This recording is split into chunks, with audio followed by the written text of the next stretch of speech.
Hello and welcome to Monday's episode of the Terrace Scottish Football Podcast. I am your host Craig Fowler, and on this occasion I am joined by another man who unfortunately supports bottom of the table Heart of Midlothian, and that is Robert Borthwick. Hello Rob.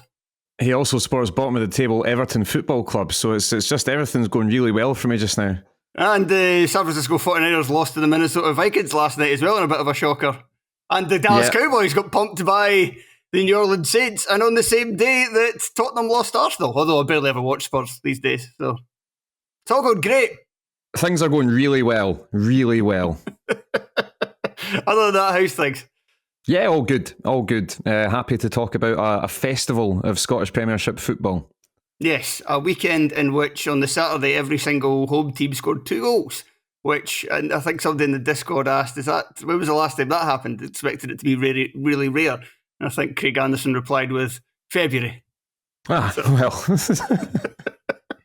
So yeah, not all that rare at all. But we should begin with one of those games which took place on Saturday in one of the many teams. In fact, the Rangers game was probably the worst game of the weekend. So we'll stick to the game that didn't have the home team scoring 2 goals at the very end, and we'll just talk through all the games on Saturday first. And we'll begin with the most dramatic of the lot, and certainly the one with the most talking points away from, who played well,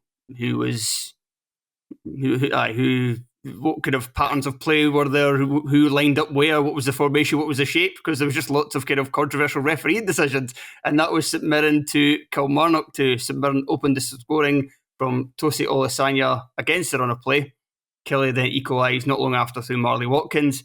St Mirren went back in front from a penalty from Mark O'Hara, and then it was cancelled out once again in the second half, despite the fact that Killie were down to 10 men by that point, with Joe Wright getting sent off, with initially looked like Marley Watkins had maybe scored, but in fact it was just a terrific headed goal from Jonah Ayunga.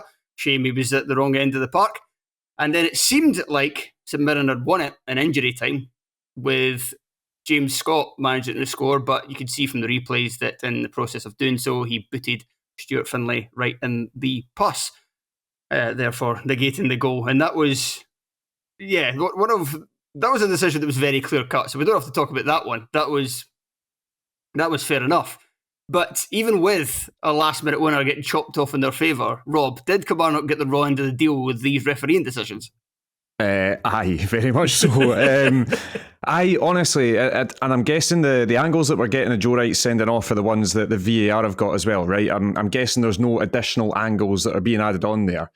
It looks like he just sort of shoves him. It looks like a normal footballing movement that you see during corner kicks every single week. It doesn't look like there's a force behind one of his fists that are going into the stomach of Sean Rooney, and there's no angle that proves that. So I don't know what the referee's gone to the screen and then seen, other than Sean Rooney crumpling down into a heap. Which, anyone can do that. I could do that if I wanted to. I don't need to get hit. I can just do that myself. I disagree. I thought he punched him in the bollocks. It just doesn't look like it. I don't think there's an angle that looks like that's what's happened. It looks like he's kind of used both hands to shove away Sean Rooney in about the midriff area. I don't think it looks like he punches him in the bollocks. I don't think there's a definitive angle that shows you man getting hit in balls by Joe Wright. It just doesn't happen. I thought the one from behind the goal at the far post, I think that looks like it is quite clear that that's what he does. And I'm going to say, Rob, there's one man who disagrees with you, and that's Derek McInnes. Derek McInnes in his post-match was very much like, yeah, Joe Wright's been a fanny there. I'm going to fine him 2 weeks' wages for that. I just didn't see the angle where it showed it. Honestly, and I watched it on the Sky Sports have that referee roundup thing, and then I watched it on YouTube numerous times. I just didn't see a punch in the bollocks. Maybe I'm being blind to it. I'm not sure. However, the one that Killie should be aggrieved by is Kyle Vassell getting volleyed twice while on the floor by Sean Rooney and nothing happening. Well, I would say there's 2 that definitely should be aggrieved by. It's that one, and you're right. Vassell knows Rooney knows what he's doing there. It's one of those ones where you see it often where a player's got the ball trapped underneath them, say they're kind of lying on it, it's underneath their stomach, or they've got it between your legs, and an opponent kind of has a kick. And you know what the player's doing. They're having a kick to basically be like, I'm trying to get the ball out of here, but also at the same time, I know I'm going to kick you, but I'm okay with that. I quite like the fact I'm kicking you. There's a bit of plausible deniability there, where the referee could be like, right, okay, they're just trying to get the ball out. It's hard to tell exactly how how deliberate they're being in their actions and kicking the opposition player. But when you do it twice, like, I think that then removes that plausible deniability and being like, oh no, you're just actually being far too aggressive here and you're intentionally just booting an opponent while he's on the ground. So that was wild, and it was very strange that VR didn't even... it was strange that VR didn't ask him to have a look at it. And you could actually see from... I mean, it's hard to say conclusively, because I don't want to be like, oh, Matthew Dermond looks surprised. He was surprised at the fact that VR told him to play on, because he kind of makes this face where he's like, okay, play on then. But at the same time, he did look a bit surprised. And also, you could say, like, well, maybe it could have easily been making a face for another reason. He's just like, okay, let's get on with things. He's obviously listening to the VR officials talking amongst themselves as well. And they're like, okay, just check clear. And he's like, okay, let's get on with the game. That could have just been the face he was making. But I think that he expected VR to intervene. And the reason, and that kind of goes against his performance. Sorry, that's not goes against his performance. Well, it does in terms of the fact if you're ever trying to claim it was a good performance. What I'm meaning to say is that it goes along with the rest of his performance where he kind of left a lot of things just up to VAR. Like even that winning goal, I mean, how did you not see the fact that James Scott's foot's so high in the air? He just kind of done what we... It reminded me of when VAR first came in and we were very critical of this, of referees, in that it kind of encouraged many officials to be like backseat referees to the man who was speaking in their ear. And that, across the entire afternoon, was kind of his type of performance, including the Mikel Mandron sliding in on Stuart Finlay. Now, that's not one that it wasn't clear-cut enough that VR would intervene and say it was a red card. It was never going to be that kind of challenge, but he'd just been booked. And that's like a Stonewall yellow card, like second yellow. He should have been off. And it was just one of those kind of meek refereeing performances where he's either not intervened because it's the first half and he's just not really wanting to send somebody off because it's that early in the game and he's just kind of bottled out making a big decision, or he is just rest of the match just like, okay, if I get anything spectacularly wrong, VAR will just take care of it. It was one of the hardest yellow cards you'll ever see. He's so late going into Stuart, and he makes contact. It's not as if, it's... You kind of look at it and not being deeply dissimilar from Kimpioka, which we'll go on and speak about, I'm sure. But it's like he's going to make a block rather than make a tackle. But he's late. He's late and he hits Stuart Finlay and it's a yellow card. It doesn't matter if it's early in the game or if he's just been booked 2 minutes before. It's a yellow card. And yeah, I mean, I think all of us were quite sort of uniform in liking the transparency that Willie Collum's coming out with just now and sort of explaining a lot of decisions and stuff like that. But if the decisions are still wrong on a Saturday, then it doesn't really make up for it. Do you know what I mean? And I feel like this referee got a few decisions wrong, big decisions. But, do you say that adds to the entertainment of the game? It was an entertaining game anyway, 2-2 and a last-minute goal chalked off and all that. But, yeah, Mandron should have been sent off. Sean Rooney probably should have been sent off as well. So, yes, I think Kelly on the scale of things will feel aggrieved that they did not get the better end of those decisions.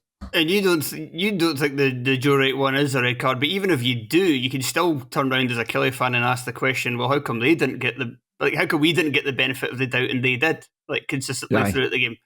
Yeah. So, yeah, I'd certainly be annoyed for a Kelly fan, especially because you have to think, from the way that the game panned out, I mean, we've talked enough about the Kelly aspect of this for a while, but Kelly's performance was quite impressive. Like, they were the better team in the first half.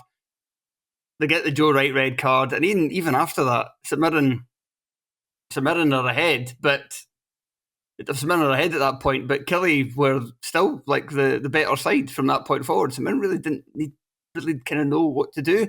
Corey Ndaba had a great game at one point as well, where he had a shot for distance that nearly went in.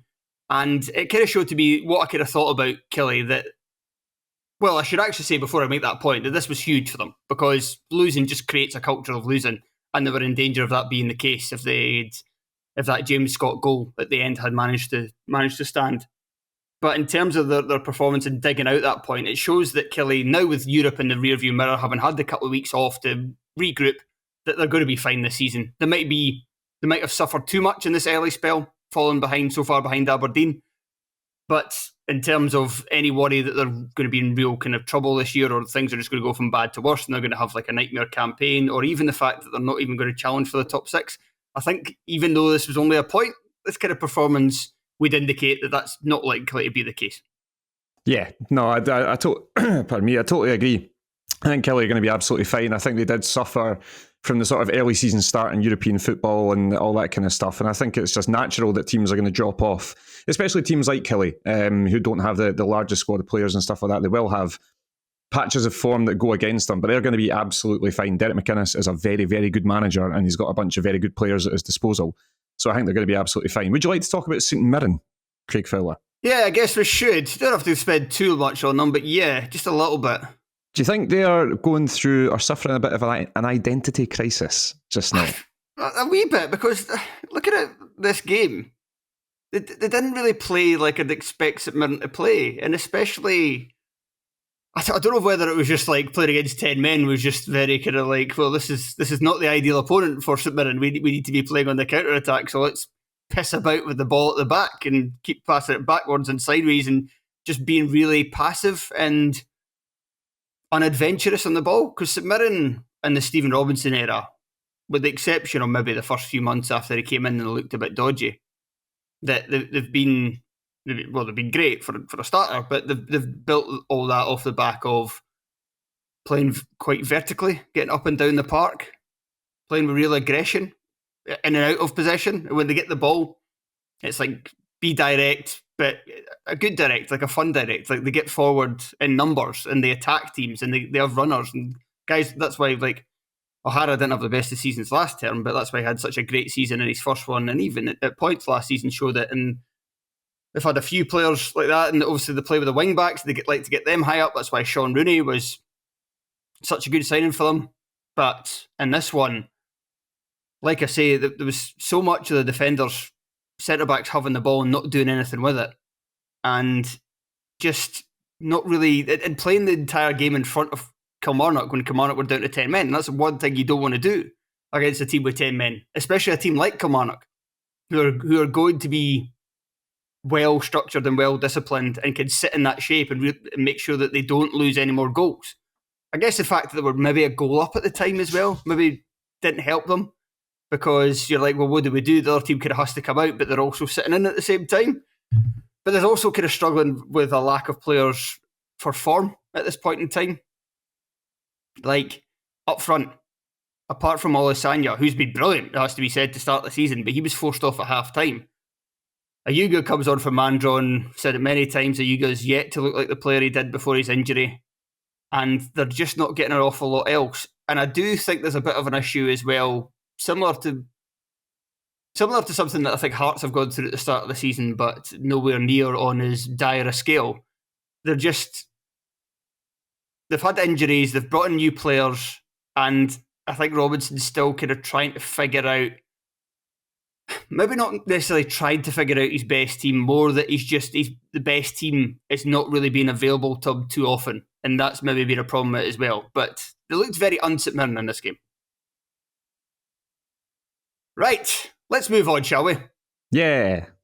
Let's move on to Ross County 2, Dundee 0, because this was a huge win for Ross County, who so far, to start this campaign, certainly haven't impressed myself and, well, dare I say, probably haven't even impressed the Ross County supporters, but they managed to get their first victory of the campaign. Goals from Akil Wright and a penalty from Jordan White.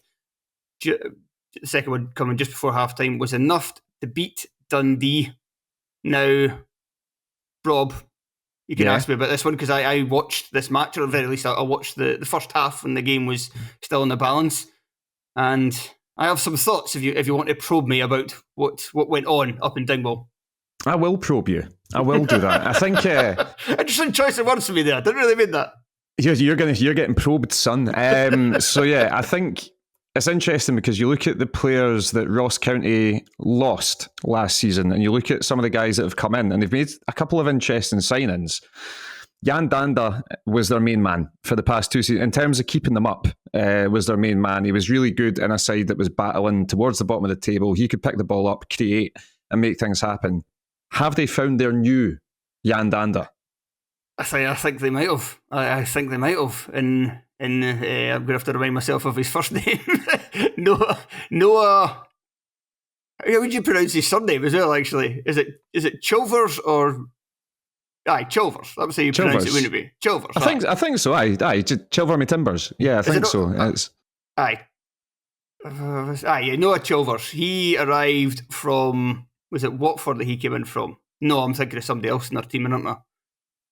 He arrived from Colchester. He's the attacking midfielder, yeah. The side somebody else from Watford whose name escapes me now, which I'll figure out soon enough. But yeah, he started. So they went to I think the last time when I was on with Tony was 2 weeks ago, and I talked about County and that they played with Brophy and Hale up front. And I was saying that, yeah, this should maybe be the end of the terrace constantly talking up Eamon Brophy's performances, as we've done now for we've done it since he was at Aki's. So we've certainly been doing it since the very latest 2017, possibly earlier than that. So there we are, at least 7 years later, finally maybe going to give up on the Scotland International.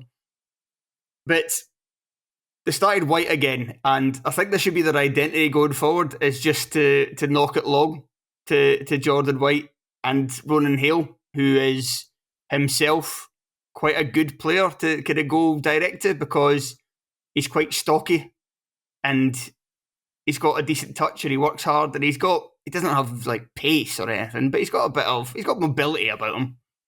And then you've got in midfield with this one, because I was critical of County a lot this term for how many defensive players they were lining up with in their starting 11, or how many defensive players are in their squad, because it took them a while to bring in some attack-minded midfielders. Jack Greaves was the player I was thinking of, the one on loan for Watford. And it just didn't really seem to fit together. But in this game, it actually started to look good. And Chilvers started on the left of the three. And they had last week's full debutant, Josh Nisbet, on the right. And Chilvers was just great. Like, in that first half, he just constantly got on the ball. He wasn't making... That's going to sound a bit... This isn't going to sound like the correct thing to say, because he did create the opening goal. It was his corner, and he actually won the corner himself by getting the ball in quite a tight space close to the touchline and just deciding, fuck it, I'm just going to run at Ethan Ingram, it was, and managed to win a corner out of it. And then putting the cross himself, which Akil Wright headed in at the back post while jumping over Ingram. But other than that, there wasn't really many kind of balls into the penalty area that necessarily directly led to chances, but I just really liked his performance in general. Like I say, often getting on the ball was there whenever it kind of seemed to break free, was taking it on, and every time he got it, he was moving play forward. He was having a go at Dundee. He was asking questions. He wasn't just playing it sideways. He seemed to play with real confidence, and he looks like somebody that's got real confidence about him. Like, you see him on the pitch, if he dyed his hair yellow, he would look very similar to Jason Cummins. Not the type of the player he is, because like I'm saying, he's doing a lot of good work outside the penalty area and maybe not doing quite as much inside it, which is the opposite of Jason Cummins, but he's got that similar type of hairstyle, but maybe he's more kind of curtains. Cummins just had his swept back. But he's got the short shin pads and the short socks, and he's got a kind of similar, again, kind of slightly stocky build for a professional footballer. But I was just very impressed with him. He's not quite as pleasing on the eye as Dhanda, with Dhanda's velvety technique, but he was very effective in this game, and I think they've finally managed to uncover the kind of missing creative piece that this team really struggled to find in the opening weeks of the campaign.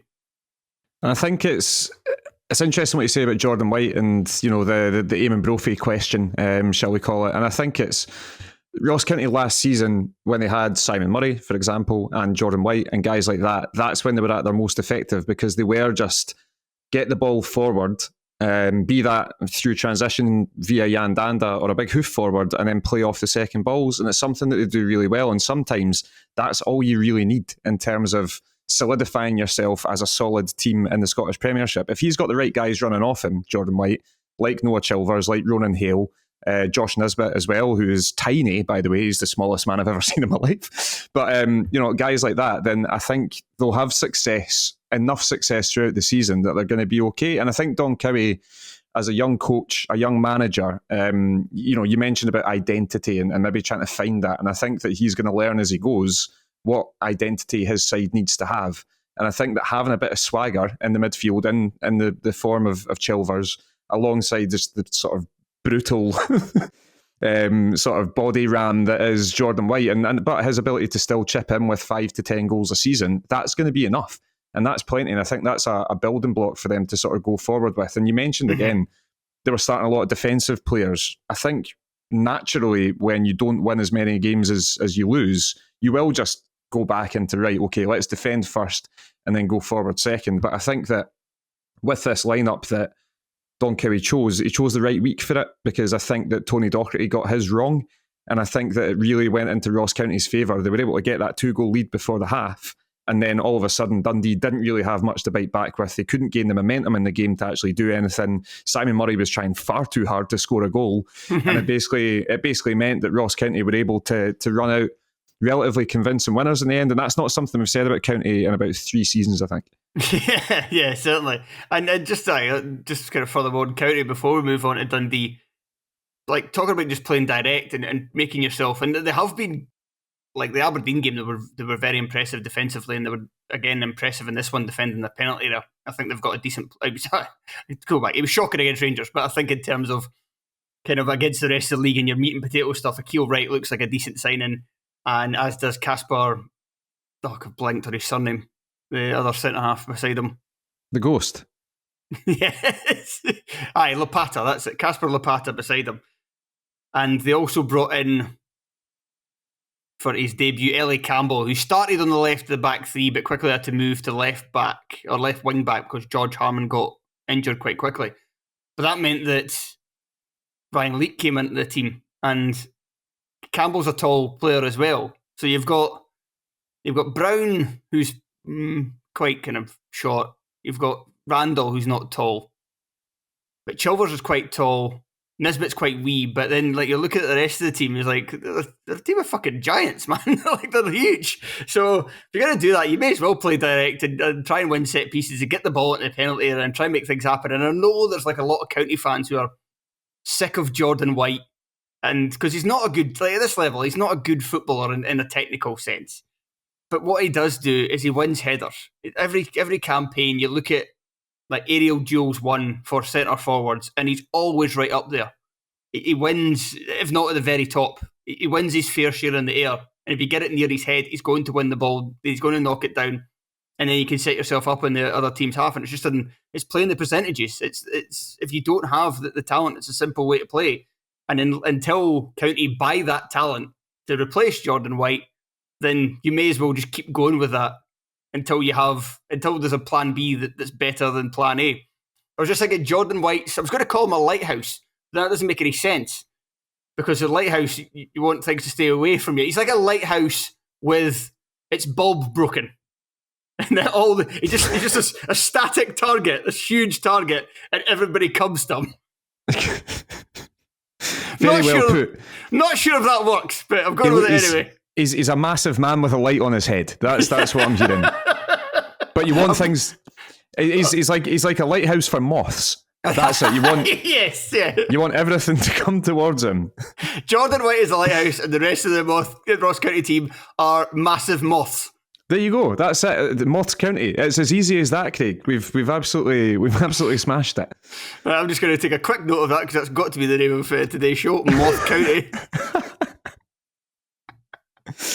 Shall we discuss Dundee Football Club?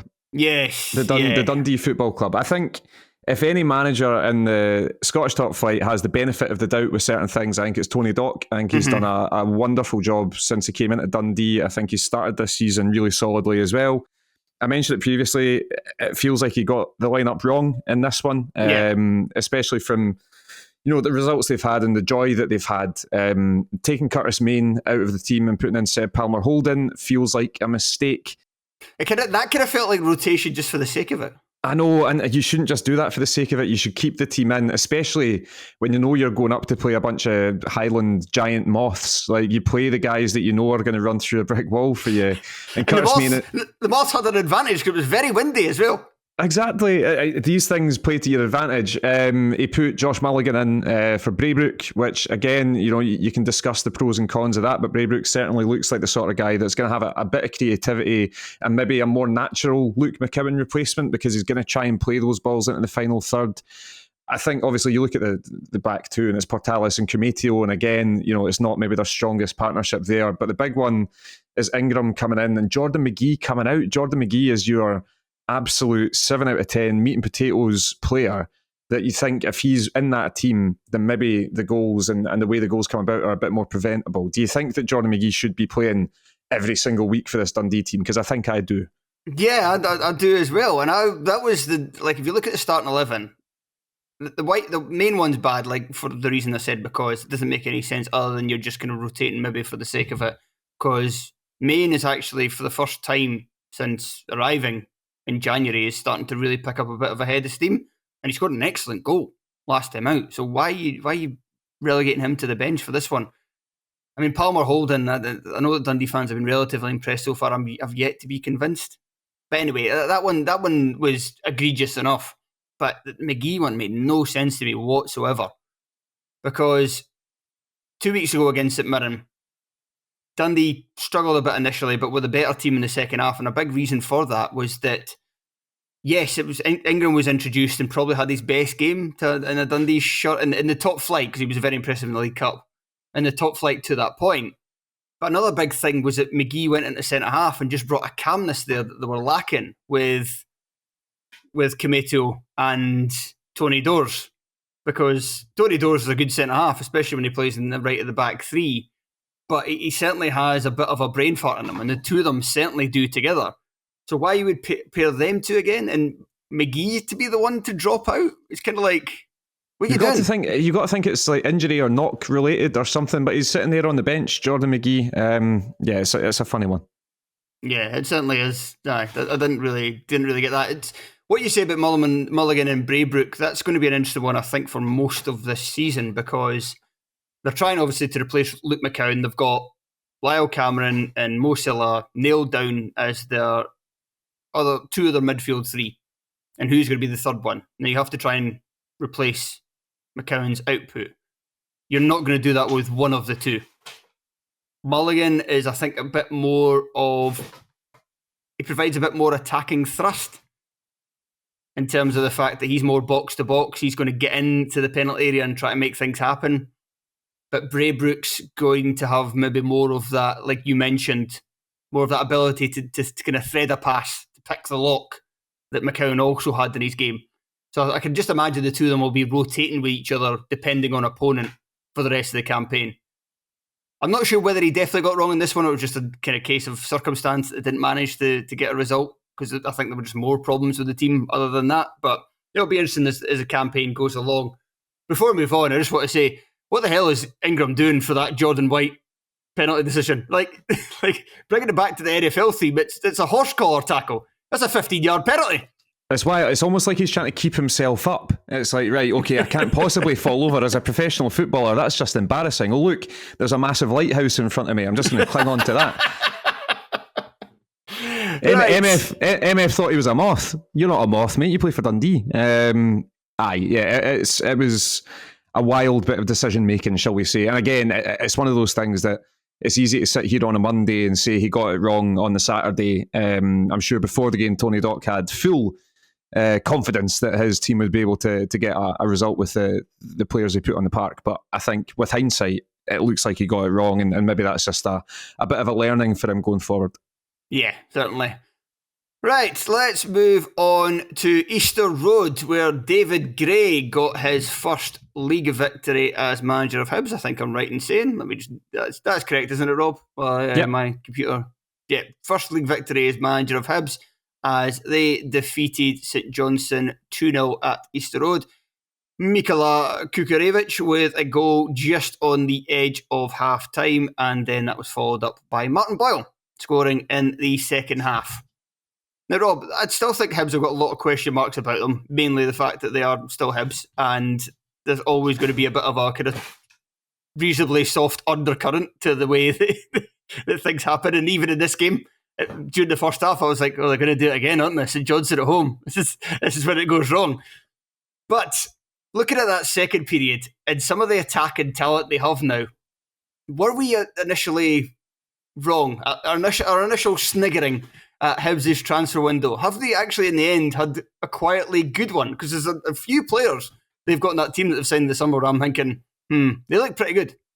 I think it's one of those things. I think a lot of the sniggering about Hibs' transfer window was kind of born out of the fact that they thought they had tens of millions of pounds thanks to Bill Foley, but I'm not 100% sure that was all 100% used. So I think with that caveat, I think, they have signed well. They've got Kwon, who... Pardon me. They brought in Kwon, who I think is a superb midfielder. I really like the look of him. Going further back the pitch, Joey Bursik, I'm not sure about as a goalkeeper. No. I think there's better keepers in the league. O'Hora and Ekpiteta. Again, jury's out a wee bit. I think it's probably stronger than what they had last season, but it doesn't mean that it's good. I think that it's just, I'm unsure about those two as it stands, but I think if you look at the number of games that they've played and, their qualities down south before coming here, then there's every opportunity for them to come good. As I say, Kwon is a really good signing in the middle of the park. I liked him for St Mirren last time out as well. And then up front, I like Kukurevich the first time. Again, he's looking like a real handful. Junior Hoylett came off the bench at the weekend. I think he'll be very good. He showed what he could do for Aberdeen last season. And Kieran Bowie, I think, is a very good player with a very unfortunate injury record, which again has kind of come back to bite him ever so slightly, with him looking like he's going to miss 4 months. And then, Nektarios Triantis, not a centre-half. Not a centre-half, not a centre-half, not a centre-half, according to the Hibs comms team when he was signing them. That was what they were. But listen, as a centre midfielder, you saw him at Rugby Park. He had a really good game. And again, he's a really strong centre mid that can actually break the lines a wee bit and get forward. And again, Nicky Cadden, we know what he can offer. So, I think generally speaking, Hibs have had a decent transfer window. I think that they always had good attacking weapons. They've now got more attacking weapons. I think the question mark remains, were they able to properly solidify their defence and solve the problems that they had back there? The jury's still out ever so slightly, but as I say, I do think Ekpiteta and O'Hara are probably a slight upgrade on what they had. Bursik, on the other hand, not 100% sure. No, I still think he looked steady enough in this game, but for what we've seen of him so far, I don't think he's a very good keeper. Ekpiteta and O'Hara. Ekpiteta certainly get better after a poor start to the campaign. I don't really trust them too. Jordan Abita's form's completely gone in the toilet. Chris Cadden was alright on the right of defence, and I think he's pretty fine there. I would rather have him than Lewis Miller. But the defence is still a big issue, I think, for them going forward. However, in games such in this one as well, I think they're protected a bit now by the fact that they have Triantis and Kwon in front of the back four. So Triantis, terrible centre-half, as Hibs themselves were happy enough to admit. But as a defensive midfielder, he's good on the ball, but he's also got that size and that kind of strength and ability to be that shield. And Kwon's a good passer of the ball, and he's got good technique, but he is somebody that's a big guy as well, and puts a lot of work in that area of the park. So they're getting a bit more protection now than they once had. And while I'm not convinced by really any of them, some of that will be down to the fact that the protection maybe wasn't quite there earlier in the campaign, and then you're being exposed more, and then my first impression of them is going to be a bad one, and it's going to take a while to shake that. And I mean, I know they don't give a shit about my impression of them, but it's going to be the same for a lot of Hibs fans, and maybe even some of their teammates as well. But the more time goes on, if they're getting a bit more protection, they can build their confidence up. I think goalie's still the big kind of question mark, because if he's bad consistently throughout the campaign, then that could see the kind of defensive structure just fold in on itself. We've supported the team ourselves who has had a season ruined by a terrible goalkeeper, or several terrible goalkeepers. But even then, he could also build himself up a bit more if he just gets that little bit more protection. And they're starting to look a bit solid there. And as you mentioned, going forward, I thought even during that kind of poor first half from Hibs, where St Johnstone enjoyed a bit of possession, a bit of territory in Hibs' half, that I still was impressed by Kukurevich and Kwon. And Kukurevich, we saw it in his first spell at Hibs. probably not as much as Hibs would have wanted and Hibs fans would have wanted because he had some injury issues. But he's a big guy. He knows how to use that strength and size, but he's also a good player. He's got good technique and he knows where the goals are. And he's going to have to carry a bit of a load, I would say, with Bowie out. I'm unconvinced how much Dwight Gale's going to come in and really kind of help matters on that front. And Harry McCurdy's still kicking around. He came off the bench to give Kukurevich a bit of a rest in this one. But they've also improved their options on the wing because Hoylett looked very good when he came off the bench. And I think a lot of people, including Aberdeen fans, were surprised that he wasn't kept on at Pittodrie towards the end of the last season because he was probably their best player over the last 3 months. Doesn't look like another pre-season and a pre-season without a club and at the age of 34 has slowed him down at all. He just looks exactly like he did at Pittodrie. And Boyle as well. Martin Boyle's probably shown that talk of his demise is maybe a little premature. He's not the player he was, I would say. He's getting on a bit and he has had injuries. But you saw for that goal, there is still that blistering pace there, the ability to just run away from people and then a very nice finish at the end of it. He reminds me of the BMW in James Bond Tomorrow Never Dies, the famous Pierce Brosnan film, when it gets shot to absolute fuck. It's got about 1,000 bullet holes in it and then just drives away by itself, absolutely fine. That's what Martin Boyle is. He should absolutely not be moving in the way that he is right now, but he still is. And I think that the key for him is always going to be, is he going to stay fit? And if not, can he give you 20 to 25 top quality performances a season? Because that's probably going to be enough to win you games every single season. So yeah, Martin Boyle's demise, I think it was a nice thing to think about, but he's the man that never stops. Yes, he's only got one working arm nowadays, but that doesn't matter, he's a winger. So yeah, I think he still has the ability to be electric, and the pace that he had to get in behind mixed with the sort of graceful finish of dinking it over the goalkeeper is not an easy thing for a player to do. To be running full pelt and then just lift it as delicately as he did was a fantastic goal. And then you've got the brute strength of Kukurevich at the other end with his goal, basically just running through people and barreling it into the back of the net. We saw his amazing header at Celtic Park, the only goal that Celtic have conceded domestically so far this season. So you know what Kukurevich is capable of as well. The issue with Hibs over the past few years is just essentially stopping enough goals going in at the back to make sure that their weapons up front can actually win games and make a difference in cup competitions. As you say, with the addition of Kwon and the Australian Peter Haring, Nectar Triantis, then there's every possibility that is going to paper over the cracks and be a little bit of a band-aid on a fairly sizable gash that is Joey Bursick. So yeah, it's making sure that the balance remains for Hibs and keeping that going. But if they do that, and I think that there's no reason to think that David Gray won't just pick his best side every week because he seems like quite a pragmatic manager, then I think Hibs will be absolutely fine. We spoke about Kelly being absolutely fine. We talk about St Mirren and all these guys who maybe haven't started the way that they wanted to, and maybe the way that they were playing last season, but I think they're all going to be absolutely fine. And on the subject of Gray, just before we move on, he got stick, and deservedly so, I would say, for the match against Dundee, where he made that kind of defensive sub and gave the impetus back to Dundee at a time where Hibs looked really comfortable in the game. But in this one, he's used to subs. The first three in particular were really good. Eli Johan, he was given a start.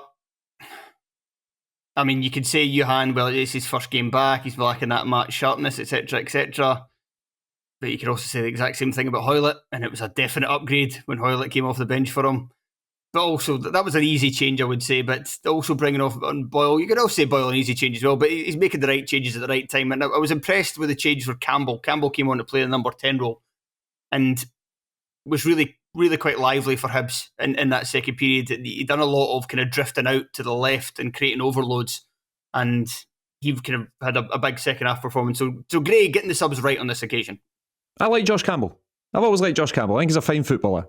He is. He's not going to take Hibs to the next level, but He is an absolute, hang your hat on, and also a guy that can score goals and create opportunities. I like Josh Campbell. I'm not too sure about Eli Johan. I think he's absolutely fits and starts, but when he's good, he's very, very good. Yeah, and I think that's the one thing that's always going to be in the back of the mind of every manager that he will ever have. It's like, but he might be amazing today. I'll just start him. But yeah, he's still got oodles of ability, and I suppose he's only just coming back in as well. So give him a bit of time. I'm sure he'll get back up to speed. Yeah, absolutely. So Johnstone, before we move on, Yeah, how on earth are they going to play games without any strikers? do they just recall Stevie May and just be like, listen, man, it's fine. Just come back. Oh man, I feel so sorry for Livingston if that was to be the case. But no, so Kimpioka, a wee bit unlucky with that red because I'm not sure how much contact he actually makes with a beater. If he does make contact, then it is a red card because he flies in at a speed that you can see exactly what he's doing because he's just been so worked up the entire game by the fact that he's had very little kind of help for his teammates, and it was an interesting battle between him and Ekpiteta, kind of two kind of quite physical players. Ekpiteta, not a good footballer, but he's good at winning stuff in the air, and he kind of won the aerial battle, I would say, but Kimpioka still gave him kind of problems on the deck. But he gets frustrated, lunges in. Not sure if it is a red, but he's going to be suspended for a game. They're without Sidibe, they're without Uche. And, well, it's interesting to see.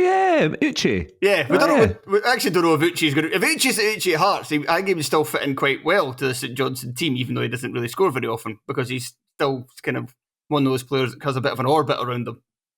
If he's worse than that, then oh dear St Johnstone. But I just look at the St Johnstone performance. This kind of, we talked going into the campaign about how we thought that St Johnstone were shit and we're going to get relegated, and they've been better than we thought. But I think they've been better because the forwards are good. Like Kimpioka's really made strides this campaign from last season. Sidibe's regressed a little bit, but he's still a good player. And them two together are a real handful.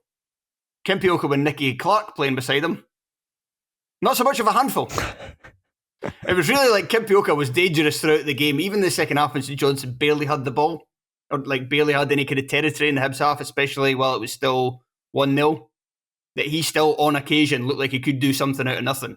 And that's all they kind of needed, because they did have some nice, defensively they looked a lot better than I thought they would.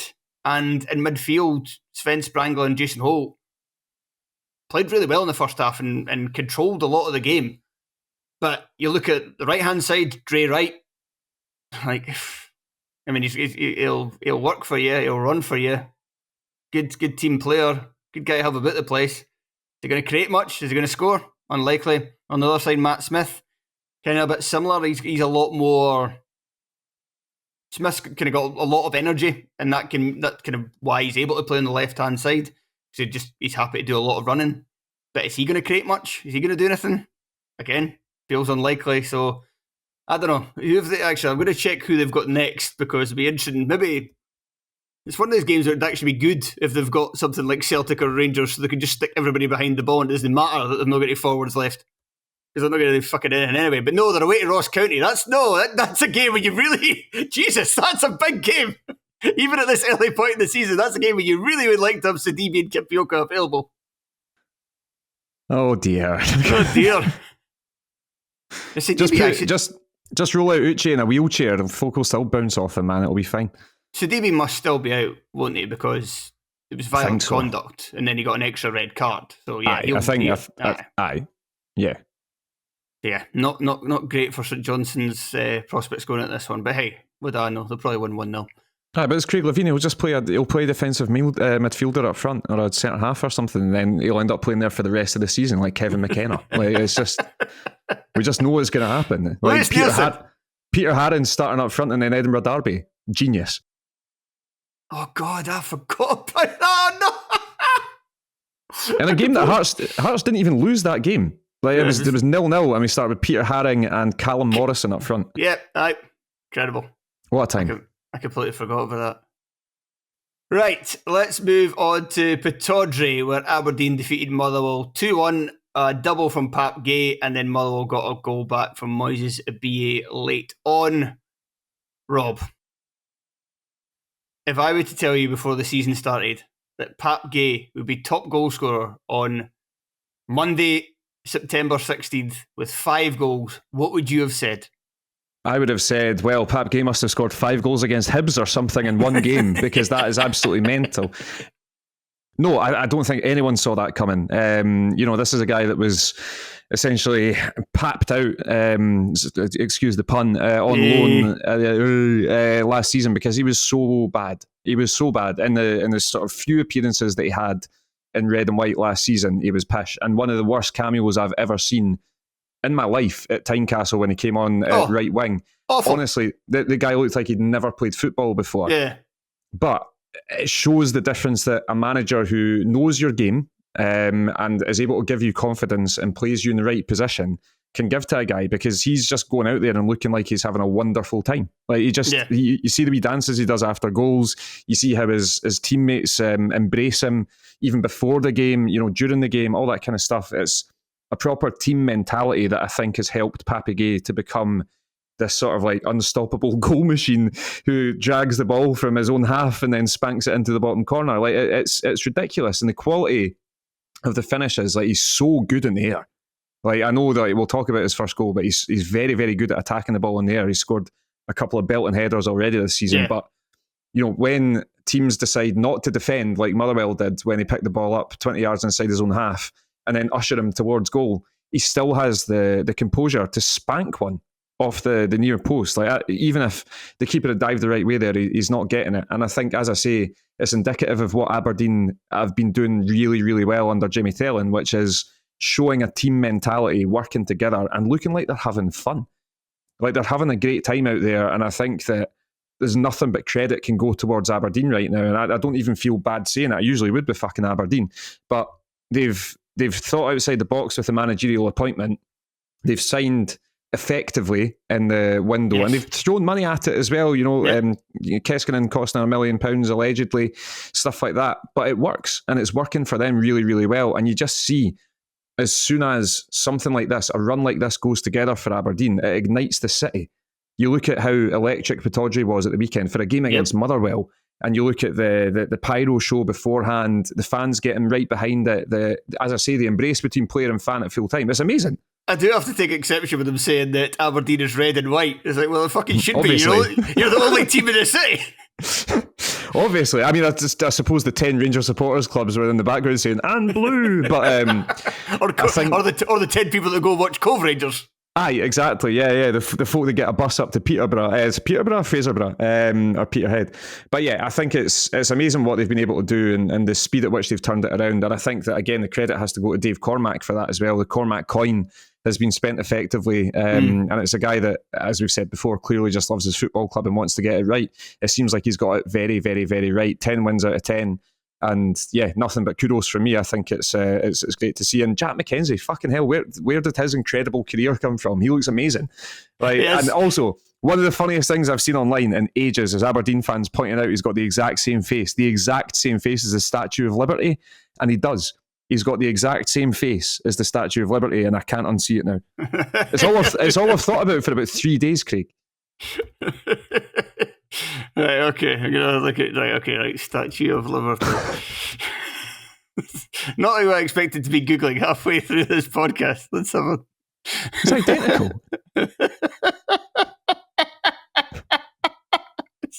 Sorry, tell me I'm wrong. You can't. I'm gonna have to make up. I'm gonna have to take a note of this. I'm gonna have to make up a graphic to stick on the video along with this for YouTube. Right, okay. Make up a graphic. 49 minutes in. There we go. Jack McKenzie, Statue of Liberty. Right. Same nose, same eyebrows. Before we move on to Motherwell, I just want to drag it back to Pape Gueye because I just want to talk about his performance more, because it wasn't just the 2 goals. So he shows that his aerial ability again to get to the rebound for the second one, and we've talked about how impressive his first one is. Yeah, it's not great defending from Motherwell, but that initial touch to take it around Drakowski was very impressive, and just to motor away from him. But even before that point and after that point, he was the best player in the park. He was fucking brilliant. He's already like the clear frontrunner for most improved player this season. I think just end that competition now, to be honest with you. It's weird now, like after Bear last year, it's just like, we should maybe just never write off footballers ever. Like, it's just like so bad, and then they turned to be amazing. But he was, like, talk about confidence. He looked so confident. And I think that playing in the number 10 role really works for him. Because I've seen him at points this campaign where he can have a really nice touch, but he can also, his touch is a bit erratic. It really it can switch between kind of sublime and ridiculous. But playing in the number 10 gives him a bit more space, and you can even see him kind of dropping deeper from that position to pick up the ball. And I think he likes to play the game with, like, the game in front of him, rather than The higher up the park you play, the more you're going to play, obviously with your back to goal. And in fact, when we talk about Motherwell, the Motherwell player, I want to get on with that discussion. But playing in that number 10, it just meant that so often he could take up the ball, take up possession and just run at Motherwell. And it means you're taking advantage of that running ability, that pace, the size of him as he runs, because he's got these massive strides. Because you're not sticking him on the front line. You're not sticking him like left in a front three. You're not sticking him at the point of attack, where so much of the time he's going to have to take the ball and try to turn with it. And then that's a lot harder to do. It's giving him a bit more freedom. And also, he just also likes to naturally drift over to the left-hand side. And they've got Jamie McGrath out there, who also likes to naturally drift inside. So the two of them are just swapping positions all the time. And Motherwell in that first half. Second half, they got to grips with it a lot better, and Motherwell improved in the second period. But in that first half, they did not know how to deal with that at all. No, as I say, it's just been a desperately, slightly annoyingly good start to the season for Aberdeen. You spoke about Motherwell there and wanted to talk about a certain player. Is it Moses Abiye that you're wanting to talk about? Because my God, what does that man have to do to start a game? To be fair, if games started in the 88th minute, he would start every week, but they don't. But, I mean, surely with the goal return that he's now providing for Motherwell, there's got to be a thought that maybe he can score at other times of the game as well. I still don't know. I'm still not sure if he's that good a footballer. I saw Graham say this in the Discord, that he's kind of like a special teams player. Like, it's a really NFL theme running through this podcast. Telfer's going to be going absolutely rad. Texas this and whatever other Americanism we come up with that. He's got a knack for being in the right place at the right time late in games to get on the score sheet. But as you're building an attack during a game and you're not just desperately throwing the ball into the penalty area, I don't know. I don't know if he is cut out for that. What I would say though, Stuart Ketwell should grow up and just for 90 minutes throw the ball into the penalty area, because they'll win every game about 10-0. One of these days, I want a manager to set a team up from the very first whistle to play like it's the last 5 minutes. Like, what we're going to do is just completely go Raj, get everybody forward, just constantly throwing ball after ball into the penalty area. Just see what the other team do. I mean, you probably end up three goals down by half time, but it'd be fun to watch, at least for fans. At least it'd be a laugh. But like they've brought in so many, probably too many attacking players now, so we're giving them shit in the summer for maybe not having enough attackers, but that was also down to a bit of injury issues.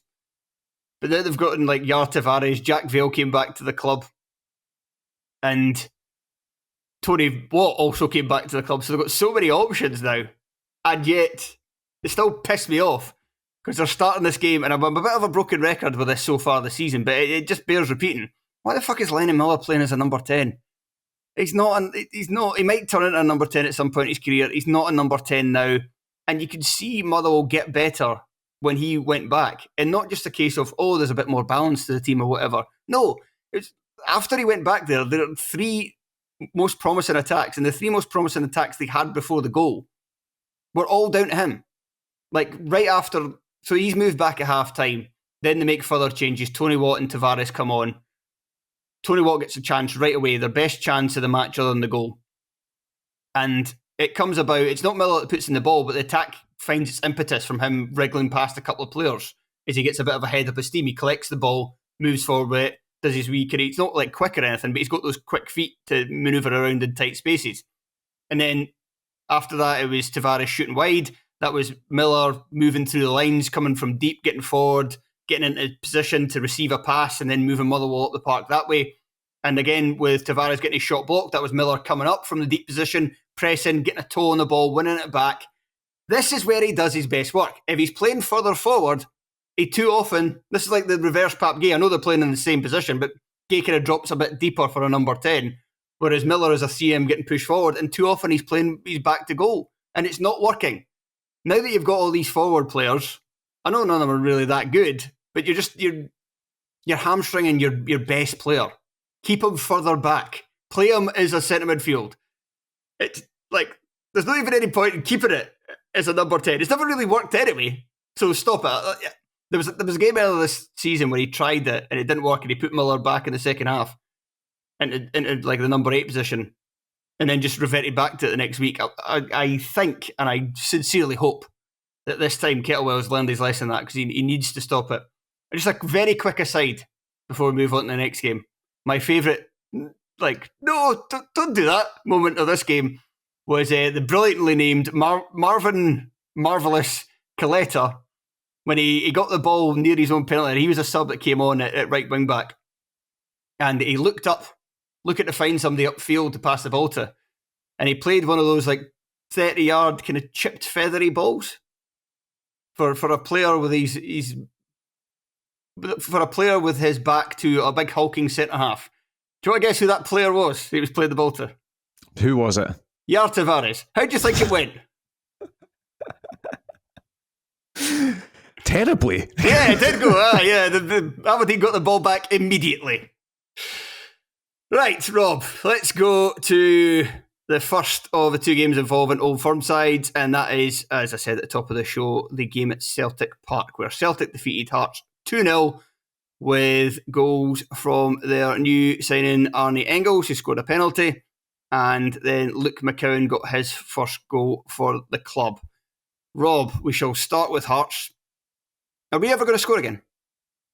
Yeah, probably. Surely, the law of averages. Yeah, I know, exactly. The law of averages is going to save us once again. Yes, I think we will. We definitely will. This is not the sort of game to gauge, obviously, your goal-scoring prowess. But what I would say is there were two very good opportunities still in this game for Hearts. And they both came from balls from a wide area as well, which is interesting. I suppose, albeit a small sample size, Malachi Boateng having one cleared off the line as Liam Scales was handballing inside the area. Good chance if he got a cleaner contact with it, I think he would have scored. And then Musa Jame in the second half as well. Great ball in from Blair Spittle. I think the issue with Hearts just now is creating clear-cut opportunities for Lauren Shankland. It's just something that we're not doing. I think that last season so often Shankland was able to create stuff for himself and would finish it off himself. Guys like George Grant were finding, Kenneth Vargas in advanced areas. That's not really happened so far this season. And I think it's really sort of the supporting cast of Lauren Shankland that needs to improve a wee bit if Hearts are going to start scoring goals. I think they will. As I say, I think that we've fallen into the trap before of no one's too good to be bad, but I do think this squad of Hearts players is probably too good to be bad for the whole season, and I think it will come. Hearts generally didn't play badly in this game, defended really, really, really well. The penalty decisions, obviously, I don't think we need to discuss them. I think they've been talked about to death. And obviously, James Penrice's one, his hand is out from his body. That's a penalty. I think it's a penalty before VAR. I think it's a penalty now. Yeah, and then Liam Scales' one, his hand was out for his body as well. And I actually do think, even though he's in very close proximity to Shankland, I think that should be a penalty, but it hits him above the sleeve. And that's eventually what the penalty was not given for. And you actually see the referee, I think Colin Stephen, signal, he points to his sleeve when Shankland's talking to him. Why that took them about 5 minutes to figure that out is a very different story, but it's not a penalty for that reason and that reason alone for me. But anyway, continue. I don't often love to shit talk referees because I bet it is a very difficult job and all that kind of stuff, but fucking Colin Stephen, man, Jesus Christ. I remember 2 games that he's refereed and there's been 5 penalty decisions in those 2 games and he's got every single one of them wrong. Every single one. 5. Out of 5, he's got every single one of them wrong. One of them being the game when Craig Gordon got his legs smashed to pieces by Stephen Fletcher and he booked Gordon as he was getting his leg put onto a splint, carried away to hospital, and then VAR was like, nah man, he got kicked. Arnold Doom in that game handled the ball. He gave a penalty. It went to VAR. It wasn't a penalty. And then Hearts equalised in the last minute. Lauren Shankland scoring a penalty. There was never a penalty. Absolutely never a penalty in a million years. He got these 2 wrong as well. He does my head in. But anyway. Yeah, Hearts played all right. And as I say, I think it was always going to be a quote-unquote free hit in this game. As I say, the back 5 especially, I thought played really well. Limited Celtic, and limited Celtic's danger men to not much at all. And you even see that with the goals that they score as a penalty kick and a counter-attacking goal in the 89th minute because Hearts have started to throw men forward and there's space on the edge of the box all of a sudden. So yeah, the attacking sort of part of the pitch just now is not firing at all for Hearts. But as I say, it will come. The quality of players are there for it to come. It's just a matter of time until that begins. St Mirren away next weekend is probably a fairly hard place for that to start, but it needs to start somewhere. And I was going to say, going to move on to Celtic there. Actually, before we do, just a couple of things to pick up from the Hearts team. Gerard Taylor putting in a good performance. Just play him against the Old Firm. I don't know. He was absolutely superb, and what I was talking about, limiting Celtic's danger men, like Daisy Maeda got no change out of him whatsoever until he was subbed off. Luis Palma came on, and Luis Palma didn't really get much out of him either. Really good defensive performance. I think obviously we were excited with what he was doing going forward against Rangers earlier on in the season. Didn't really get the opportunity to do that, but in a defensive sense, up against a really relentless, lightning quick winger, he did really, really well in the game. So again, I think he's not the second coming of Cafu. He's not the worst player to ever play. As ever, the truth is probably right now somewhere in the middle of that. And finally on Hearts, are you still comfortable with Craig Gordon as number one? He made a very good save in the first half, and I think he's made more good saves this season than we expected Zander Clark to, but he looked very heavy-footed for McCowan's goal, I would say. Yeah, I don't think it's necessarily a case of being heavy-footed even. I think it's he gets a big enough hand to it. He gets down to it fine. I think he would have given himself more chance if he just looked a bit. He didn't move his feet well for me. And if he'd moved his feet a bit better, I think it would have made it an easier save for him. I think it's one of those as well that there are bodies ahead of him to start with, and he's kind of maybe second guessing where Luke McCowan's going to try and put it. I don't think there's any doubt that with the size of hand he got onto it, he probably should have kept it out. But I think Hearts right now have two very, very good goalkeepers in Craig Gordon and Zander Clark. In terms of the SPFL level, I think both of them would start for most teams in the Premiership. So yeah, I think it's Craig Gordon has the gloves right now because Zander Clark dropped out through injury. Zander Clark got the gloves in the first place because Craig Gordon dropped out through injury, and I think it's just kind of finders keepers at the moment in terms of the goalkeepers. But Craig Gordon, roundly speaking, has had a really good start to the campaign, I think, and again he's kind of belying his age and his injury past and everything with some of the saves that he's been able to make. Okay, let's move on to Celtic. Other than taking the greatest penalty in the history of penalties, according to Celtic Twitter, how did £10 million man Arne Engels look on his full debut?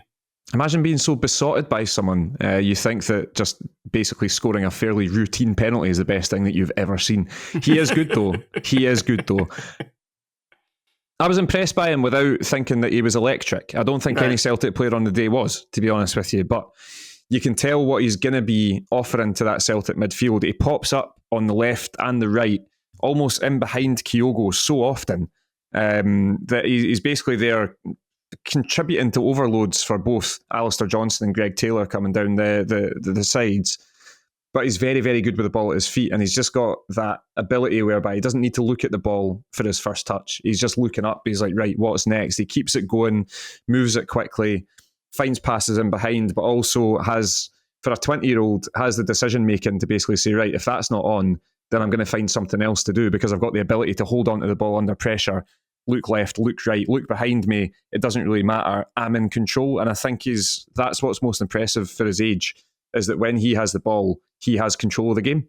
And I think that's obviously something that Matt O'Reilly had to an extent when he was there as a Celtic player, but obviously a lot more of his game was almost getting in, making runs in behind and being that goal threat that he so often was for Celtic as well. But the guy, it was his first start. It wasn't, although I say it wasn't like the sort of game that you'd want as your first game because Hearts roundly sat 11 men behind the ball. But I suppose that kind of is what you're looking for as a midfielder, is like, right, I'm going to show what I can do now against a deep block and all that kind of stuff. So yeah, he looked impressive. He didn't set the header light, but he definitely looks like he's going to be a very, very good player. And I think that, it's going to show in time what £10 million buys you. And I don't think with Celtic's recruitment model, it's not going to be a Torre Andre flow, which is still the record signing in Scottish football, whereby you sign a striker and you basically just judge him on goals. I think Arne Engels is going to come in and Celtic are almost guaranteed to make a huge return off him again.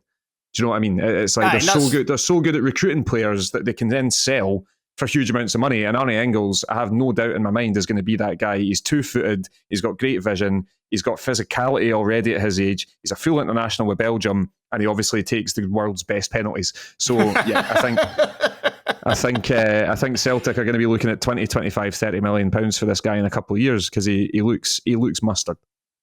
Anything else to be said to Celtic before we move on? I wasn't as impressed with them as I suppose I thought I was going to be. I think they've been incredibly good, ominously good this season, and I've said it a couple of times that I think there's every probability that they'll go invincible this season, because I just do not see who is going to beat this football team. However, on the day, they did enough to beat a Hearts side that is finding it very, very difficult to put the ball in the back of the net right now. Hearts had a valiant display. Celtic still controlled it. Callum McGregor's still the best midfielder in Scotland. Greg Taylor and Alistair Johnson are still great at going up the sides and coming into the middle of the park and again offering those overloads. But yeah, I mean, Maeda didn't do much. Kyogo didn't do much. Nicholas Kuhn didn't do much. There wasn't a huge amount of excitement in the game. But there was enough to see that Celtic are easily the best team in Scotland. Right, let's move on to our final game, which is the match that took place on Sunday. And as I said at the top, maybe the worst game of the lot this weekend. That was Dundee United 0, Rangers 1. Tom Lawrence getting the only goal of the game early doors. And that was it for this one. But Rob, I think the most interesting thing to talk about this match is probably Tom Lawrence himself and his performance in this game, because he scored and he also had a few other moments where he looked dangerous. Rangers have obviously made some signings in the attacking areas, players who came on later in the game. Hamza Igamane, who's more of a centre forward. He'll be competing alongside Dessers with, Danilo out for another extended period of time, and not even entirely sure if Danilo is that good. But they also signed Nedim Bajrami, who played in this game, came off the bench, played left mid because he replaced Cortez, but didn't really do much. But then that's not his role. He's brought in. Cortez is basically like just coming back from injury. I think he was taken off at halftime for purely that reason, because he did have a lively first half, and it would have been weird if they'd taken him off for any other reason. But the competition is there now. Rangers fans, and we certainly know that Ewan Taylor wants Tom Lawrence to be away from this team. However, is it possible he can defy the doubters? I mean, we can replicate this type of performance on like a semi-consistent basis. Can he defy the doubters and be a big player? So long as he himself stays fit. I'm just going to quickly go back to Cortez and say I'm not having him, to be honest with you. If I was a Rangers fan, I'd be quite happy that he was subbed off at halftime, regardless of coming back from injury. I'm not having him. But Tom Lawrence, I like him. I think he's a good player. Is he a player that's going to win the league for Rangers? No. And I think that what Rangers have to do between now and the next time they win the league is look for players that are going to win them the league, because that is the only thing that's going to be deemed good enough for Rangers as a football club and as a fan base. I think Lawrence is really good. I think that his close control, his shooting from distance, his passing ability when he gets into that final third, almost into the number 10 sort of area, is really impressive. And it's always going to look good against, absolutely no disrespect, the likes of Dundee United and Hearts and Aberdeen. But he's not going to go into an Old Firm game and dominate. And I think that is the standard that Rangers fans often hold their signings and their players to. And that's probably where Ewan Taylor's coming from as well. Is Tom Lawrence going to go into a game and go toe-to-toe with Callum McGregor and Rio Hatate? Probably not. Probably not, to be honest with you. And I think that's the difference. I think Tom Lawrence, if he stays fit, will have a really good season for this Rangers side. And what this Rangers side is probably second. Not even definitely, because you look at how well Aberdeen have started, probably second place Rangers is what Tom Lawrence is good enough for. That's no disrespect to him. He's still a very, very good footballer, and I'm sure that he could go down south and go to an English Championship team and be very good there. But as I say, I just don't think that's the standard that Rangers need. If they want to genuinely improve, become a force in Europe again and start actually challenging for titles, Tom Lawrence probably isn't that guy. However, I like a lot of what he's able to bring to the team. And as I say, his goal scoring ability, his ability to break through and make those runs in behind the main striker are really, really positive. And I think he'll have a good season for Rangers. But it's with that caveat that he's just not a next level player for this league anymore, because Celtic have decided what that level is now. Yeah, I think that's all fair enough in terms of you comparing them to Celtic. As for looking ahead for Rangers this season and them having, at the very least, a good enough campaign so that they don't slip so much more further behind Celtic and they can try and at least kid themselves on that they're in the title race and maybe do something and try and obviously get to cup finals and maybe get the better of Celtic in a big match on the road to Hampden or at Hampden itself. Then I think if that's your ambitions, then I think Tom Lawrence, it's there. I think he's not great. I don't think he's that great. Ever since when he first came in, I thought he kind of looks a bit of a player, but ever since then, I've never been that impressed with his all-round kind of game in terms of being that player who's going to stand out for a team like Rangers in a manner that somebody in his position should. I think what I've seen from him this season is he's been in the team pretty much all the time because Clermont really seems to like him, is that I think he has the ability to get into the penalty area, into scoring positions. I think often early in the campaign, he didn't look entirely confident when he got there. As if he really knew kind of what to do, and often made bad decisions. I think this goal was certainly a very confident goal, and I think his confidence is rising. And if you look at his recent history, now he's obviously been injured just about the entire time he's been at Ibrox. But prior to his move, 2 of his last 3 seasons for Derby in the Championship, he scored in double figures. Now it was low double figures, but still double figures for a midfielder.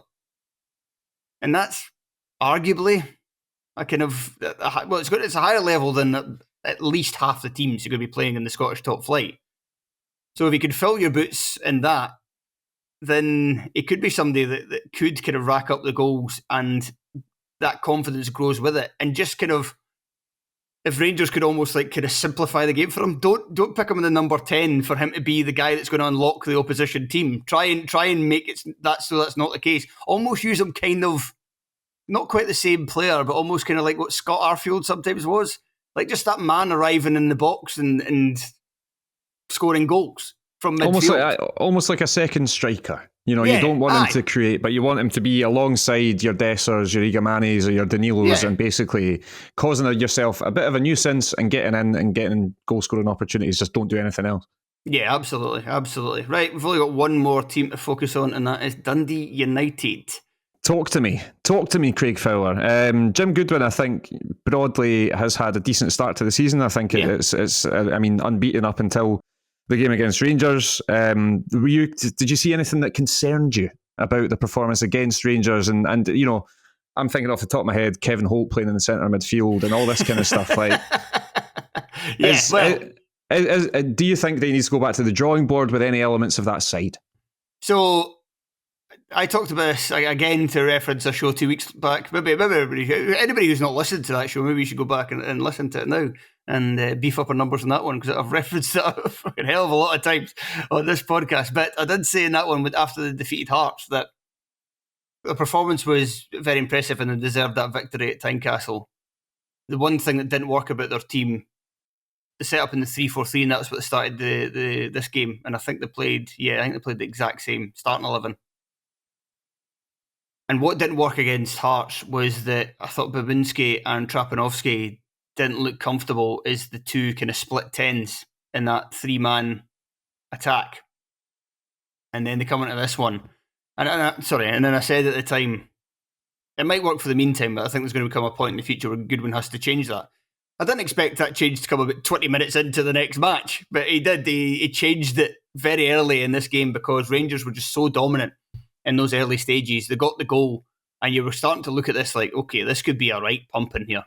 This could be Dundee United getting embarrassed, and then you fear for a team that comes up with a result like that because it's the kind of result that really can let doubts creep in to the entire place. But instead, he recognised the danger signs early. He made a good change. He brought on Ross Docherty, who I think was his first, I don't know if it was his first time ever in the top flight, but certainly his first time playing there for Dundee United and in his first top flight appearance, if not in his career, then certainly for a good while. And he looked assured. He played well. Probably certainly United's man of the match, arguably even the best player in the park after his introduction. And changing the system really helped him on that front. Now you could say, okay, well, now he's got his answer then, but still, there was still the problem with their attack. And they have good players there. Babinski looks like he's got a vision that other players in the squad don't have. Trapanovsky has got that kind of that X factor that you want in a winger. Somebody who loves to cross, somebody who loves to dribble, loves to have a shot. Can play crap, but could also be a match winner. Will Ferry is great bombing forward, whether he's at wing back or left wing back or left mid. Van der Sande, and he's the kind of key to this, and he's kind of the downfall, but it's not really his fault because the way that he's been asked to play, and he's done it very well, is be the big guy up front who's not got great mobility, but he can hold the ball up and his technique's all right and he can link well with opposing players. The problem with a guy like that is that you really want somebody to go beyond him and to feed off that and to cause other team problems. And I'm not sure that Dundee United have that player. At least I've not seen really much evidence of it so far this season. So he might stick with the 3-4-3. I thoroughly doubt he's going to stick with Kevin Holt in midfield after the start to that game. But I would, even if he does change it to the 4-2-3-1, I'm not sure he has like a ready-made solution yet. That's still going to need a bit of work because that still has issues going forward that I'm not sure that they definitely have the players to fix, unless they can maybe it's different against an opponent that's not Rangers, where you can get guys like Trapanovsky, Babinski, like maybe on the right of midfield. I think it was Lucas Stevenson that played there, which I thought was a bit strange. He looks more of a wing back to me. I think that was a sub. He ended up playing the entire game. That was the point where I kind of thought, why is Miller Thompson, who looked very good in that opening game against Dundee, why is he not coming on? He seems to have a bit more attacking impetus. Maybe if they can get those three guys all playing really close to Van der Sande against, like I say, against opponents where you can throw a bit more caution to the wind, that'll work out. But it's probably been a problem area so far this campaign, which is maybe a bit of a surprise because they're playing guys in defensive midfield that we thought coming into the campaign might not be top flight quality anymore. Kind of talking about Holt and talking about Declan Gallagher, who, I mean, for Tom Lawrence's goal, what are you doing? Don't show the man running towards the penalty area into the centre of the penalty area. But anyway, I think that'll do us. Rob, thank you very much for joining me. Thank you, Craig. Thank you. And thank you to everybody for listening and your continued support of the podcast. If you would like to hear more from us, then undoubtedly the best way to do that is to go over to Patreon, patreon.com/Terrace Podcast. There are many, many good podcasts going up there. Craig Cairns done a At the Match this past weekend, taking in the sights and sounds of the Fife Derby, talking to fans. I'm not sure, not listened to it. I'm not sure if he attended the post-match press conference and stuff, but those podcasts are very popular with our Patreon faithful. I also had a very interesting podcast last week where I talked to Tom Watt about Aberdeen start to the season. So what myself and Rob said earlier, you can extrapolate that over the course of 43 minutes if you'd like. Fraser Clark and Telford deep dived into Dumbarton, which is always a fascinating club, especially off the park to talk about. And not to blow my own trumpet, but we've been getting rave reviews from our Patreon members on the podcast series that myself and Fraser have been doing on the least mental clubs to support. We've so far done League 2, League 1, the Championship. They're a lot of fun to do. They're a lot of fun to research, actually. It's like some of the research you have to do for this podcast, you're sometimes like, oh God, like this is taking ages and can sometimes be a wee bit of a slog, but those ones are just like, you probably listen to when me and Fraser are doing it, just how happy we are to talk about all the nonsense that teams have been doing in the SPFL era. We're going to be doing the recording the top flight ones on Thursday, and we're going to do it as a two-parter just because we're going to have so much stuff that's happened in the SPFL era. Like, I mean, Hearts alone, I mean, Christ, I think we're half an hour. The Hearts, Dundee, Motherwell, Jesus Christ, honestly, fill your boots. Hibs. Rangers! So yeah, you need to listen to those podcasts. So yeah, to subscribe, head over to patreon.com/Terrace Podcast. But anyway, that's enough from me now. Thank you once again to Rob. Thank you once again, everybody, for listening, and we'll talk to you again soon. Goodbye.